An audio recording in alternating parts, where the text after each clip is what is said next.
గ్రామాల్లో మరి అందించడానికి దేవుడు మహాకృప చూపిస్తున్నాడు. ఎందుకంటే ఈ కడపత్రిక వెళ్ళినప్పుడు నేను రియల్గా చూసింది అంటే దేవుని పెట్టారా, ఈ కడపత్రిక వాళ్ళ కుటుంబానికి వెళ్ళినప్పుడు వెలుగు చూసిన 2-3 సార్లు వాళ్ళ కుటుంబంలో చీకటి కాలిపోవడం చూసిన. ఎందుకంటే నా ద్వారా కూడా పరిశుద్ధాత్మ దేవుడు అక్కడ పనిచేస్తున్నాడు. హల్లెలూయా. ఎందుకంటే అక్కడ చీకటి అనేది కాలిపోయి ఈ వెలుగు అనేది వాళ్ళ కుటుంబాలకు వెళ్ళడం నేను 2-3 సార్లు రియల్ గా చూసిన.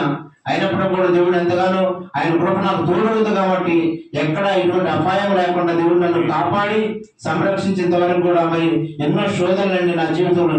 ఎందుకంటే ఈ సంవత్సరంలో మరి దేవుడు ఎంతో మరి కాపాడుకుంటూ వచ్చినప్పుడు కూడా మరి నాకు ఒక పక్కన పనులు వస్తున్నాయి ఆర్థికంగా, ఇటు సమస్యలో మరి మన కాల సమయంలో మరి సువార్త చేద్దామంటే మరి బైక్ పోయింది. అంతకుముందు ఒకసారి అయితే బండి చైన్ తెగిపోయింది. నా దగ్గర పెట్రోల్ బండి, మా మామగారు ఫోన్ చేస్తే 100 రూపాయలు ఫోన్ పే చేశారు.